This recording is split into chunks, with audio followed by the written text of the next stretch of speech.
scene was one of absolute confusion. Shots were ringing out. The nightmare was unfolding. Customers that were inside the restaurant had absolutely no chance to escape.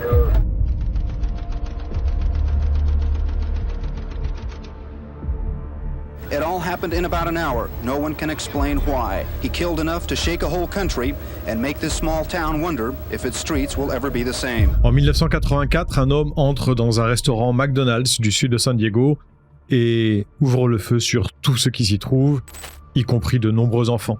Cette fusillade, longtemps considérée comme la plus meurtrière des États-Unis commise par un seul tireur, a profondément bouleversé le reste du monde, notamment parce que la plus jeune des victimes n'avait que 8 mois. Mais le pire là-dedans reste le fait qu'un simple appel aurait peut-être pu tout empêcher.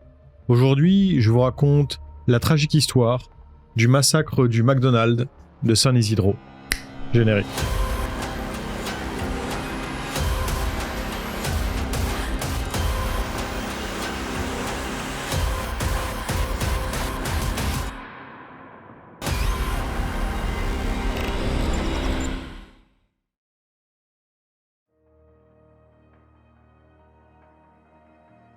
En 1984, le McDonald's, situé au 522 Ouest San Isidro Boulevard, est un véritable point de ralliement pour beaucoup d'habitants du quartier parce que son aire de jeu est extrêmement populaire auprès de leurs enfants. En bref, le restaurant est très fréquenté, tant et si bien qu'il désemplit rarement, surtout en été. Alors, c'est sans surprise que le 18 juillet, vers 15h30, de nombreuses personnes sont attablées, à l'intérieur comme à l'extérieur, et profitent tranquillement de leur repas dans une ambiance plutôt joviale. Les employés, eux, sont à pied d'œuvre, supervisés par Neva Denise Kane, une manager de 22 ans qui, bien qu'elle se soit mariée il y a à peine un mois et rentre tout juste de sa lune de miel, a déjà repris le travail. Du haut de ses 16 ans, Alberto Leos, qui a longuement hésité ce matin-là entre aller travailler ou aller à la plage avec ses copains, a finalement décidé d'agir en adulte et de se rendre au McDonald's, où il est équipier. Do you remember that job like it was yesterday? Yes. I worked in the back, supplies and storage and as a cook as well. Different roles and responsibilities depending on what time of the day it is. So I was just learning the job, first job I ever had. Du côté des clients, Maria Laeticia et Victor Rivera ont déjà pris leur quartier dans le McDonald's en compagnie de leurs 2 filles, Mireia et Mira, âgées de 4 et 1 an, parce que c'est le restaurant préféré des fillettes. Cela dit, tous les enfants ne sont pas accompagnés de leurs parents. David Flores Delgado, Omar Alonso Hernandez et Joshua Coleman, par exemple, 3 garçons de 11 ans qui viennent d'aller manger des donuts juste à côté, enfourchent maintenant leur vélo pour aller s'acheter des boissons gazeuses au McDonald's. D'autres encore, comme Keith Thomas, sont venus avec les parents d'un copain. Cet adolescent de 12 ans rentre tout juste d'une virée camping de 5 jours au Mexique avec son ami Matao et les parents de ce dernier, Ronald et Blit Regan Herrera. Ils sont sur le trajet du retour et tout ce petit monde se dit qu'une petite pause hamburger frites, ça serait pas de refus. Il est presque 16h, le temps est radieux et le McDonald's est rempli de petits comme de grands qui passent un agréable moment parce que, même si tous n'ont pas commandé à manger, les enfants du quartier viennent toujours s'amuser sur l'aire de jeu du restaurant. Bref, si l'on en croit les rires des enfants et les sourires des parents, tout le monde semble heureux. Ce qui ne semble pas être le cas d'un homme qui vit au 135 Avril Road, à moins de 200 mètres de là. Pour lui, c'est même tout l'inverse. Il passe une très mauvaise journée et en conséquence, il quitte l'appartement numéro 9 du complexe Avril Villa, où il vit avec sa femme et leurs 2 filles de 10 et 12 ans. En sortant, il croise l'aîné et il lui dit « Au revoir, je ne reviendrai pas ». Puis il prend le volant de sa Mercury Marquis noire et descend le San Isidro Boulevard. Dans un premier temps, il se dirige vers un supermarché Big Bear, puis vers un bureau de poste. Mais finalement, à 15h56, il décide de s'engager sur le parking du McDonald's situé juste à côté de chez lui. L'homme se gare, sort de sa voiture, mais il n'en sort pas les mains vides parce qu'il en extrait un pistolet semi-automatique Browning HP 9 mm, un Uzi 9 mm, un fusil à pompe Winchester 1200 calibre 12, ainsi qu'une boîte et un sac en tissu remplis de centaines de munitions pour chaque arme. À ce moment-là, 45 personnes se trouvent dans le restaurant, et sans le savoir, elles sont déjà les futures victimes d'une tragédie qui va durer 77 minutes et qui va marquer les États-Unis au fer rouge.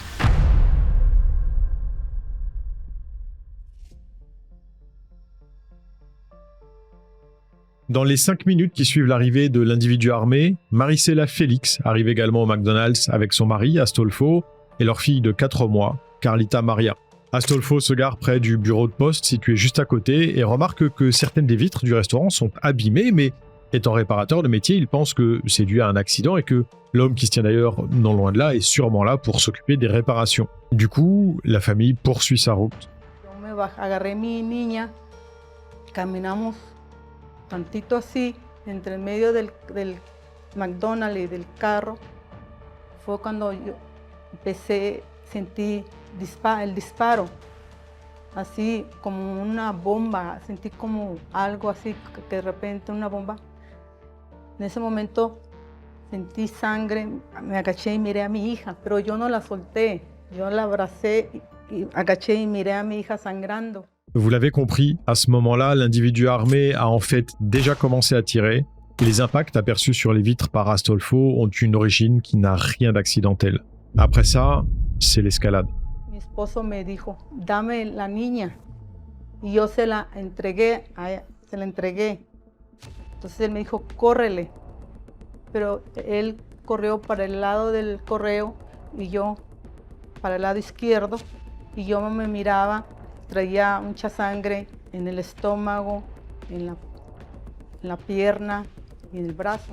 Les balles ne cessent de siffler, alors, séparée d'Astolfo et de Carlita, Marisela fuit tout en restant accroupie, mais quand elle parvient enfin à rejoindre son époux, leur fille n'est pas avec lui, parce qu'il la confie à quelqu'un, sans pouvoir lui dire à qui.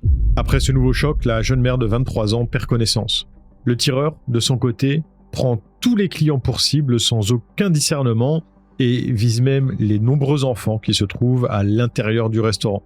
Parmi eux, David, Omar et Joshua, les 3 garçons de 11 ans, qui arrivent en vélo sur le parking à ce moment-là. Somebody across the street called us, and he was probably trying to warn us, I guess. I don't know, he couldn't really hear him. So I turned partially around and got hit on my right side. My friend Omar turned all the way around and got shot in the back, and then David never turned around, he got shot in the chest. And then, so we all went down, and there was blood squirting out of my arm. I didn't know what happened. It's the last thing you think of, you've been shot, So I dropped to my knees, and he kept shooting at me. Après ça, bien que grièvement blessé, Joshua reste conscient, mais ses 2 amis n'ont pas la même chance, parce que dans les minutes qui suivent, Omar appelle sa mère, convulse, puis se met à vomir. David, quant à lui, a en réalité été touché également à la tête, et il ne bouge plus du tout depuis qu'on leur a tiré dessus. Joshua réalise que ses amis ont peu de chances de s'en sortir. Il décide donc de faire le mort pour ne pas attirer l'attention de l'homme armé sur lui, pendant que ces derniers continuent de mitrailler les voitures aux alentours. Puis l'individu remarque un couple de personnes âgées qui se dirigent vers l'entrée du restaurant. Miguel Victoria Ulloa est en train d'ouvrir la porte à son épouse, Aida Velázquez Victoria, quand le tireur ouvre le feu sur eux. Il touche la femme de 69 ans à la tête, la tuant sur le coup, et blesse l'homme de 74 ans qui, en guise de premier réflexe, se précipite vers le corps de son épouse. Sous le choc, Miguel berce Aida en essayant d'essuyer le sang qui macule son visage, tout en maudissant le tireur, qui de son côté s'approche de la porte, l'insulte en retour et lui tire froidement une balle dans la tête. À l'intérieur du restaurant, c'est la panique la plus totale et certains adultes tentent tant bien que mal de protéger leur famille ou ceux qui les accompagnent. Cuando él llegó por afuera y empezó a tirar desde afuera por las ventanas donde estaba el playground de los niños, y ahí estaba una de mis hijas afuera jugando. Entonces entró por la puerta de acá, de mano izquierda, y entró y empezó balaceando. Entonces cuando pasó eso, yo fui corriendo al playground a agarrar a mi hija, a Mireia Rivera, y dejé a mi otra hija de 1 año en la silla, en la mesa. Par chance, Maria parvient à retrouver rapidement sa fille aînée et retourne avec elle près de la plus jeune, avant de se cacher avec ses 2 enfants sous une table. Au même moment, Keith, Matao et ses parents, qui sont eux assis à l'arrière du restaurant, l'endroit où se situe l'aire de jeu, sont également pris pour cible. Got under the table. I'd gotten shot, but I hadn't realized I'd been shot in both arms. I didn't really feel it. Just the heat, that's all I felt, the heat from the bullet. L'adolescent de 12 ans n'en a pas encore conscience, mais s'il n'a été touché qu'au niveau des bras, c'est parce que Ronald, le père de son ami Matao, qui lui répète de ne pas bouger, l'a en réalité protégé en grande partie des projectiles en utilisant son propre corps comme bouclier. Ce jour-là, l'homme prend 7 balles pour sauver la vie de Keith. Heureusement, très rapidement après les premiers coups de feu, un appel est passé au 911 et les officiers de police sur le terrain sont immédiatement prévenus par radio. 714 Lane Suffer, 245 just occurred at 400 West San Ysidro. I've got about 4 calls on it. It's a report of a 245 shooting the victim, a small child, a little girl, being taken into the post office across from McDonald's at 440 West. Le problème, c'est que tout ne se passe pas comme prévu. Did the police go to the wrong McDonald's in the very beginning? What happened was there's two McDonald's, one on the west side, one on the east side. Originally, when the call came in, I was dispatched to the McDonald's on the east side.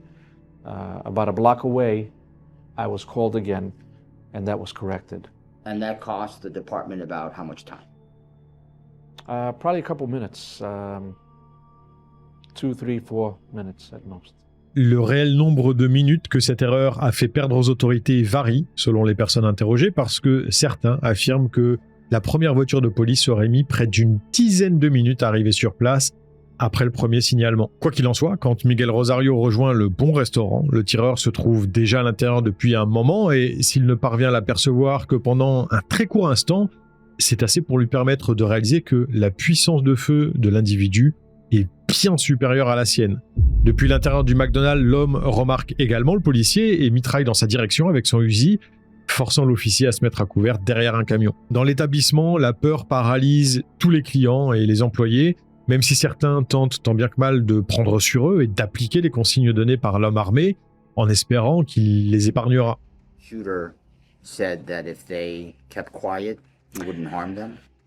Sí, hubo un tiempo de que dijo que se callaran todos, que callaran a los niños, porque no quería matar niños, pero los niños no dejaron de llorar y empezó a balacear y fue mesa por mesa y balaceó, mató a muchos niños.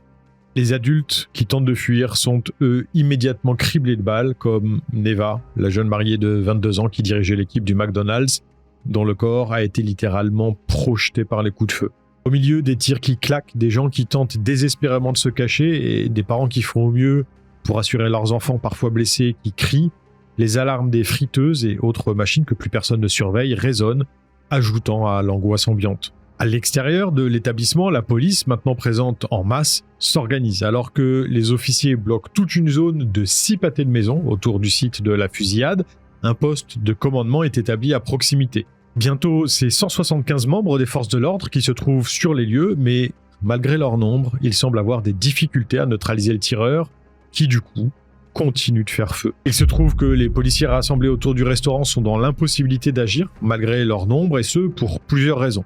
Pour commencer, il leur est impossible de savoir ce qu'il se passe réellement dans le McDonald's, parce que la plupart des vitres sont à la fois teintées et criblées d'impacts de balles, ce qui fait qu'avoir une vue claire sur l'intérieur du restaurant est quasi impossible. Et en plus, le tireur ouvre régulièrement le feu sur les policiers avec 3 armes différentes, donc ces derniers pensent avoir affaire non pas à un, mais à plusieurs individus hostiles dans le restaurant. Les forces de l'ordre ne savent pas non plus s'il y a des otages, et si c'est le cas, où ils sont gardés et combien ils sont, ce qui rend toute opération coup de poing impossible parce que beaucoup trop risqué.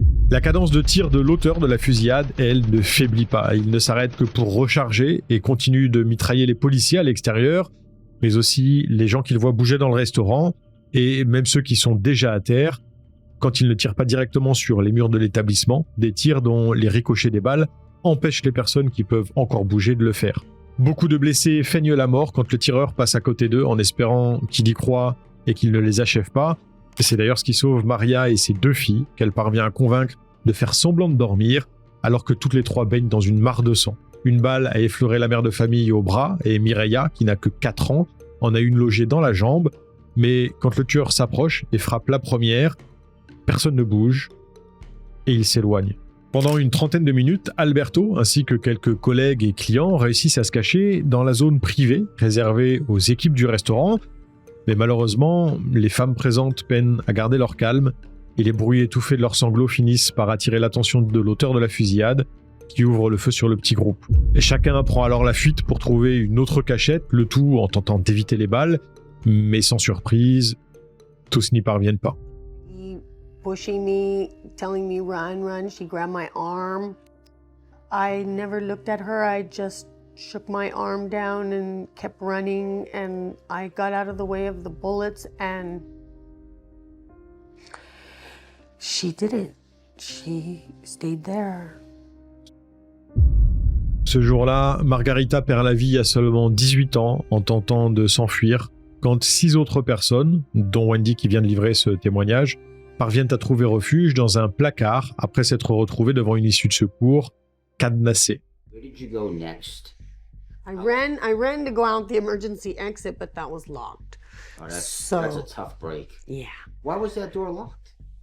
They were afraid we were going to steal food.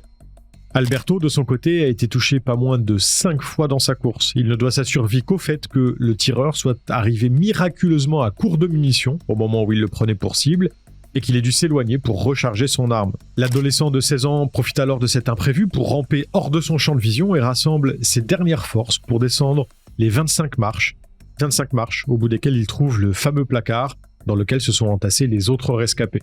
He came while we were locked in there, and we could only hear. We didn't know who it was, and he slid against the door. He said, "Please let me in." And then we said, "It's Albert." And then they opened the door and they drug him in. Après être entré dans le placard, Alberto perd connaissance, mais quand il se réveille, il sait qu'il ne doit pas faire de bruit malgré l'immense douleur qu'il ressent, douleur qui est d'ailleurs décuplée par la position qu'il doit adopter à cause du manque de place. Pour ne pas que l'homme armé l'entende, il mord dans un bout de tissu, puis utilise les lacets de ses chaussures pour se faire des garrots, histoire d'essayer de limiter la perte de sang au maximum. À l'extérieur, toujours intimement convaincu qu'il y a plusieurs tireurs, tout le monde attend avec anxiété l'arrivée du SWAT, le seul groupe d'intervention en mesure de mettre un terme aux agissements des suspects. Seulement, comme vous le savez, des suspects, il n'y en a en fait qu'un seul. Et il se trouve que quand on en apprend plus sur lui, et notamment sur les propos qu'il a tenus quelques jours avant la fusillade, ces agissements ne paraissent en réalité pas si étonnants.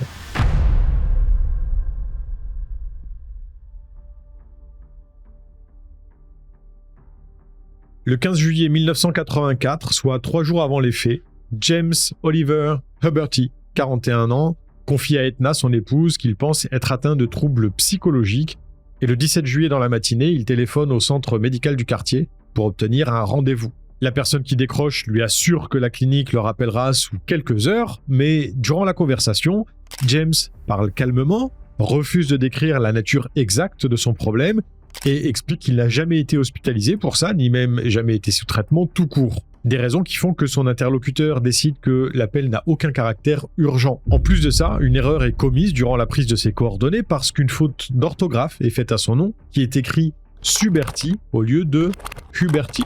Un détail important qui rallonge encore le délai de traitement de sa demande.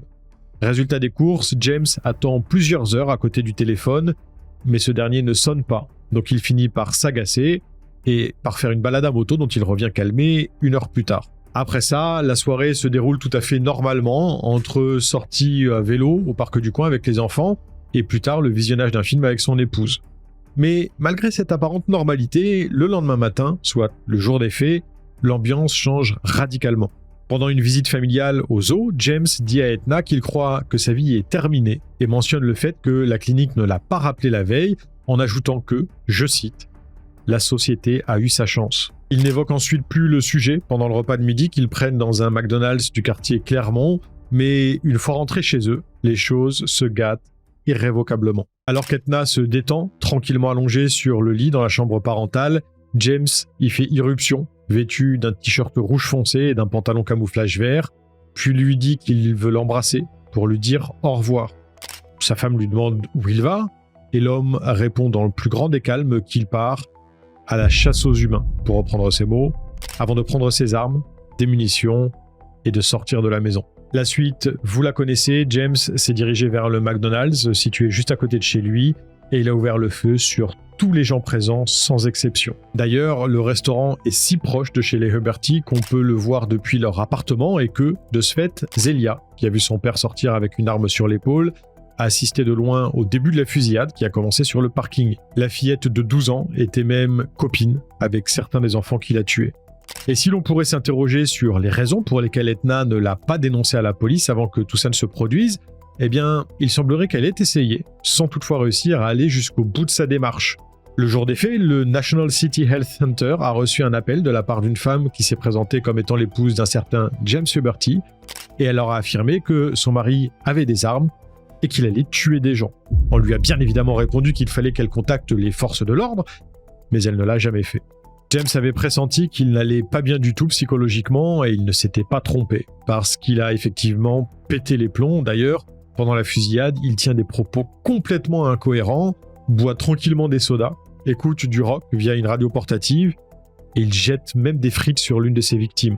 Bref, dès qu'il a ouvert le feu, il n'y avait en réalité plus rien à faire pour lui, mais le manque d'informations retenait les policiers ainsi que l'équipe du SWAT qui les a rejoints, jusqu'à ce que quelqu'un réussisse enfin à s'échapper du McDonald's. Le survivant leur confirme que le tireur est seul, qu'il a déjà tué nombre de gens sans aucun discernement, et qu'en plus de ça, personne n'est vraiment retenu captif. Vers 17h, les forces de l'ordre reçoivent le feu vert. Elles sont autorisées à abattre l'auteur de la fusillade dès qu'elles en auront l'opportunité.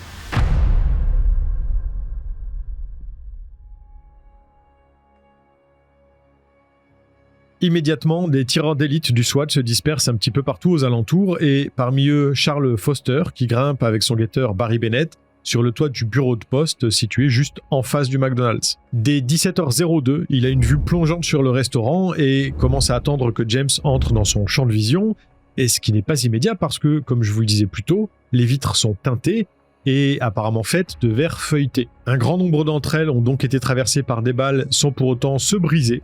Néanmoins, ça n'était pas le cas des doubles portes du McDonald's, visiblement constituées de verres de sécurité vu que l'une d'elles est complètement détruite. Charles peut donc voir à travers et d'où il aperçoit le bas du corps de James qui semble recharger tranquillement l'une de ses armes, assis sur le comptoir du restaurant. Until he hopped off the counter and then he walked towards the door with the broken glass and then stopped to where the top of the door frame covered his head and neck, but I had a clear view of his chest and torso. So then I shot him through the heart. La balle tirée par Charles sectionne l'aorte située juste sous le cœur de James et ressort par sa colonne vertébrale. Il est abattu à 17h17 et dans les minutes qui suivent, les autorités investissent le restaurant. Les survivants peuvent enfin être pris en charge et évacués. Malheureusement, comme la situation le laissait craindre, il y a de très nombreuses victimes. À l'extérieur de l'établissement, les policiers recouvrent les corps de David et Omar, 11 ans, qu'ils avaient sous les yeux depuis le départ. Des 3 amis venus ensemble au McDonald's ce jour-là, seul Joshua a survécu. Malgré la gravité de ses blessures, il s'est fait passer pour mort pendant plus d'1 heure en attendant que quelqu'un puisse lui venir en aide, parce que les secours ne pouvaient pas l'approcher sans risquer d'être à leur tour pris pour cible. À l'intérieur du restaurant, les autorités enchaînent les découvertes, toutes plus macabres les unes que les autres. Il y a des images de ce que la police a découvert en entrant, des images qui sont très dures et que je ne peux clairement pas vous montrer ici sur YouTube. Je les mettrai à disposition sur Patreon pour les membres du palier détective. Le 18 juillet 1984, James Huberty a pris la vie de 21 personnes, incluant une femme enceinte, et il en a blessé 19 autres. La plus jeune de ses victimes n'avait que 8 mois. Ce petit garçon, nommé Carlos Reese Jr., était avec sa mère, Jackie Lynn, âgée elle-même d'à peine 18 ans. Elle a trouvé la mort avec son fils alors qu'elle attendait son 2e enfant. La femme enceinte est décédée en protégeant des balles sa nièce de 11 ans, Aurora Peña, ce qui a permis à cette dernière de survivre au drame, tout comme sa meilleure amie, Imelda Perez, qui du haut de ses 15 ans a été blessée en tentant de venir en aide à Claudia, sa petite sœur, mais James ayant touché la fillette de 9 ans à 9 endroits différents, incluant la tête, elle est malheureusement morte quasi instantanément. Malgré toutes ces pertes tragiques, certains ont eu plus de chance ce jour-là parce que Maricela Astolfo et leur fille Carlita s'en sont sortis tous les 3, même si à cause de ses graves blessures, la mère de famille a perdu son œil gauche, ainsi que l'usage de sa main du même côté. Maria et ses 2 filles, Mireia et Mira, s'en sont elles aussi tirées vivantes, mais Victor, son époux, a tenté de raisonner James Huberty qui, en guise de réponse, l'a abattu de 14 balles. L'homme de 25 ans a perdu la vie en faisant quelque chose d'héroïque, tout comme Ronald, qui a lui survécu aux blessures sérieuses qui lui ont été infligées quand il a protégé Keith, l'ami de son fils. Un fils qu'il a d'ailleurs perdu le jour de la fusillade, tout comme sa femme lui a été arrachée. Matao et Blit avaient 11 et 31 ans. Plusieurs employés du restaurant ont également pu être évacués, incluant Wendy et Alberto, qui s'est lui aussi remis de ses graves blessures. Cette tragédie, surnommée massacre du McDonald's de San Isidro, fait grand bruit à l'époque, notamment en raison du nombre important de victimes faites par un seul tireur, ce qui, au moment où ça s'est produit, fait de cette tuerie de masse la plus meurtrière du pays. Cela dit, elle n'a pas fait parler d'elle que pour ça, mais aussi en raison du conflit qui a opposé les victimes et leurs proches aux forces de l'ordre de San Diego, à qui il est reproché d'avoir commis beaucoup d'erreurs.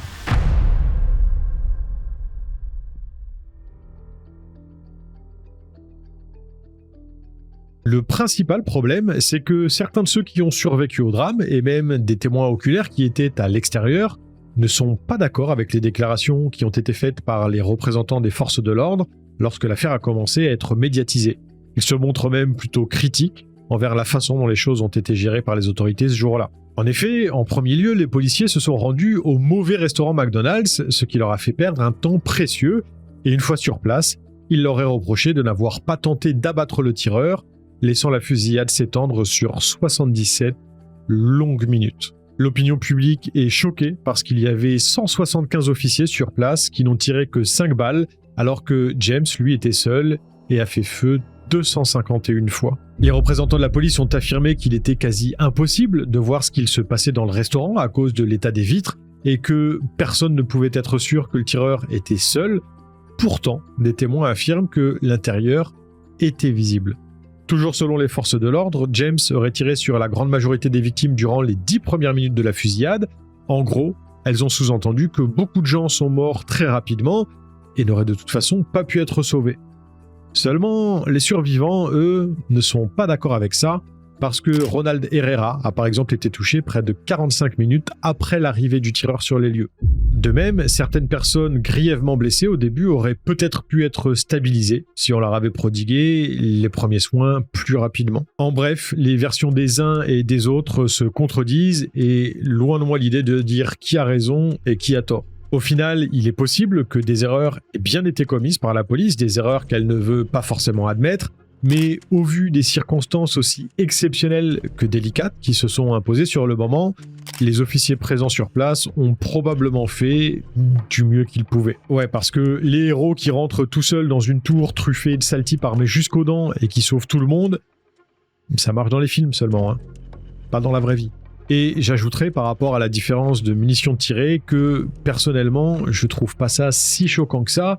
Le tireur n'avait aucun état d'âme à mitrailler à 360 degrés et à toucher aussi bien des flics que des femmes ou même des enfants, alors qu'à l'inverse, il est évident que les policiers présents sur place, en tirant en direction du restaurant, surtout s'ils n'avaient effectivement pas un bon visuel sur l'intérieur du McDo, auraient pris le risque d'ôter la vie d'innocents. Bref, une situation très compliquée à gérer sans aucun doute. Un autre point qui fait grincer des dents, c'est le fait que James a tenté de demander de l'aide la veille du drame. Alors, à qui faut-il imputer la faute?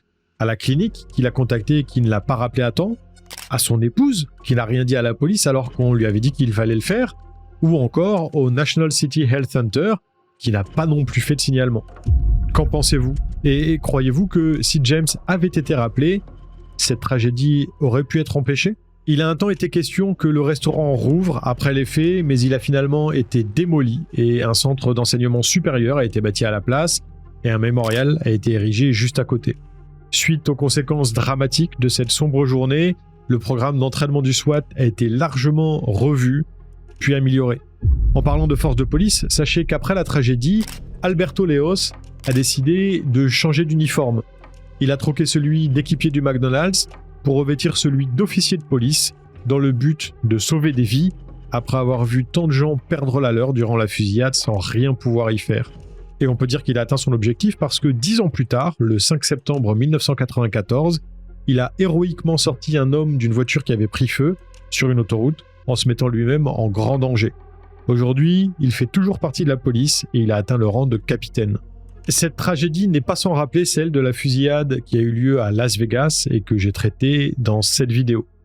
À lundi prochain, et comme d'habitude, n'oubliez pas, l'homme est un loup pour l'homme. Il vaut bien souvent mieux se méfier de ses congénères plutôt que de monstres ou créatures imaginaires. Salut.